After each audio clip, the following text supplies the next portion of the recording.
नमस्कार दोस्तों, मैं कवि प्रदीप प्रखर आज आपके सामने एक आलेख लेकर प्रस्तुत हूँ। इस आलेख का नाम है स्नेह की बारिश।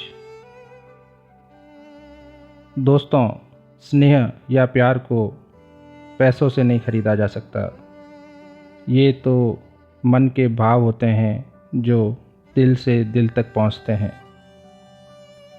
कई बार तो इनको शब्दों की भी आवश्यकता नहीं होती। ऐसे ही कुछ भावों को मैंने मेरे बचपन में महसूस किया था। उन्हीं को आपके समक्ष शब्दों के रूप में प्रस्तुत कर रहा हूँ। तो सुनिए स्नेह की बारिश। होली आ रही थी और मुझे दादा दादी और गांव की याद आ रही थी। एक एक दिन गिनने के बाद आखिर वो दिन आ ही गया जब हम गांव जाने के लिए रवाना हुए, जहां हर साल होली पर हमारा पूरा परिवार इकट्ठा होता था।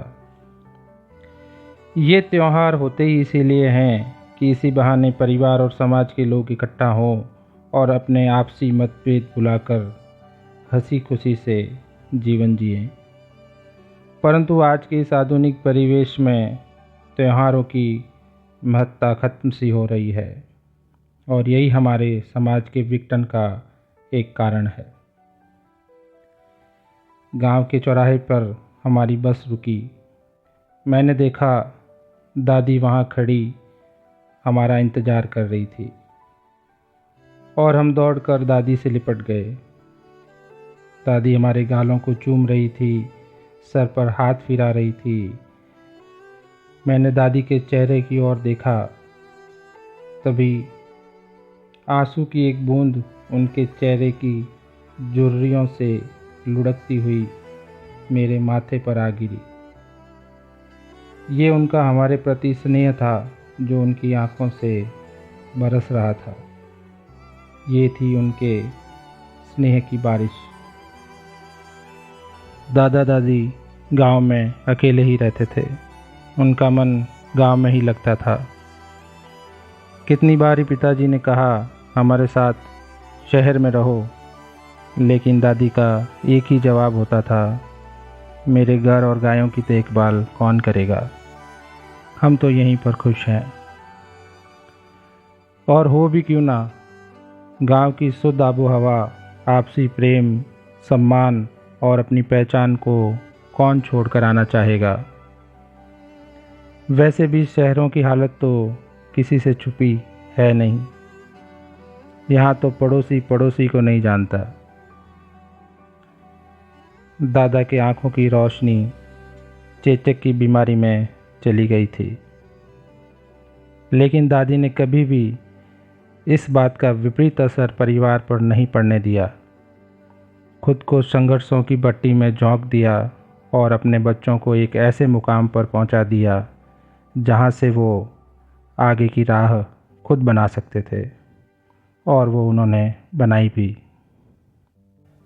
आज भी कभी कभी दादी का चेहरा आंखों के सामने आ जाता है।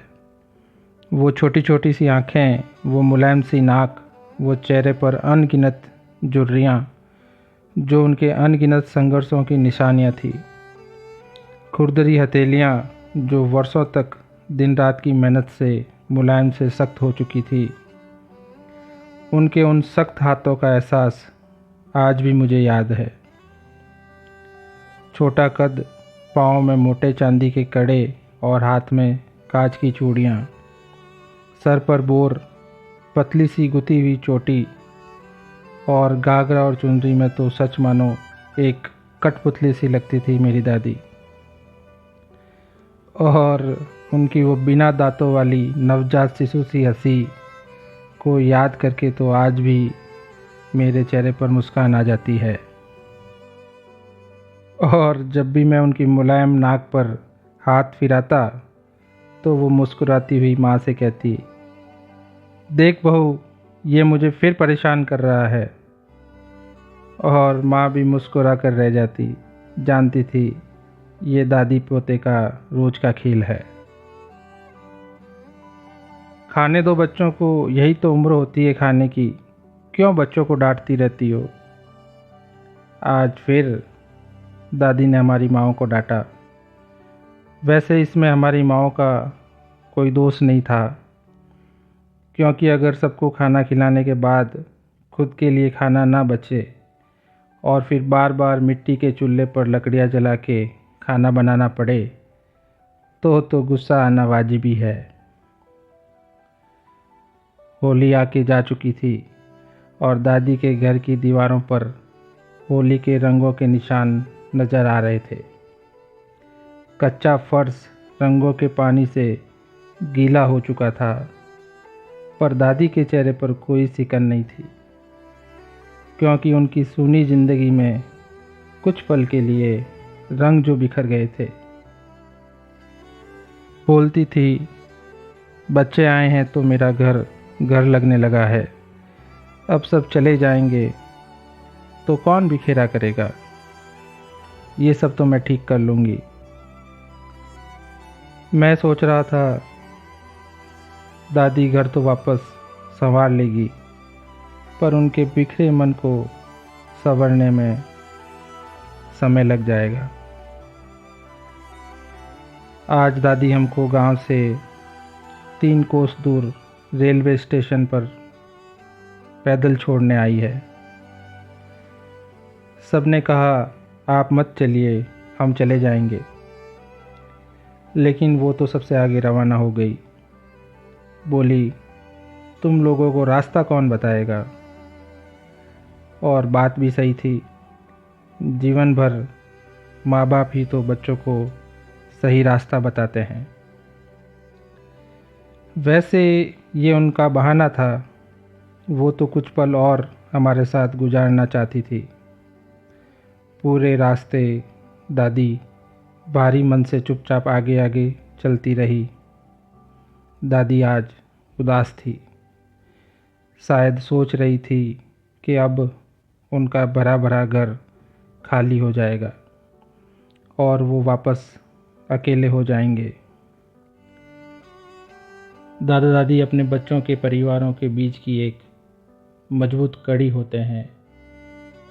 जब तक वो जिंदा रहते हैं अपने परिवार को बिखरने नहीं देते, लेकिन आजकल पाश्चात्य संस्कृति के नशे में और आधुनिकता की होड़ में बुजुर्गों का महत्व खत्म हो गया है। आजकल सभी को आज़ादी चाहिए, कोई भी रिश्तों के बंधन में बंधना नहीं चाहता।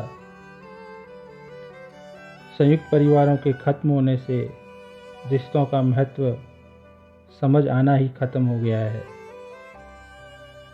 लेकिन यही बेमतलब की आज़ादी हमारे सामाजिक व नैतिक मूल्यों के क्षरण का कारण है। अब ट्रेन आने को थी। दादी हम पोते पोतियों को गले लगाकर दुलार कर रही थी। मैंने दादी की आंखों में देखा,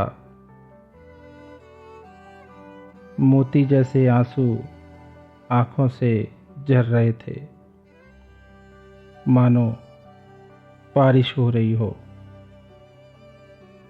और मेरे मन को भिगा रही थी ये स्नेह की बारिश।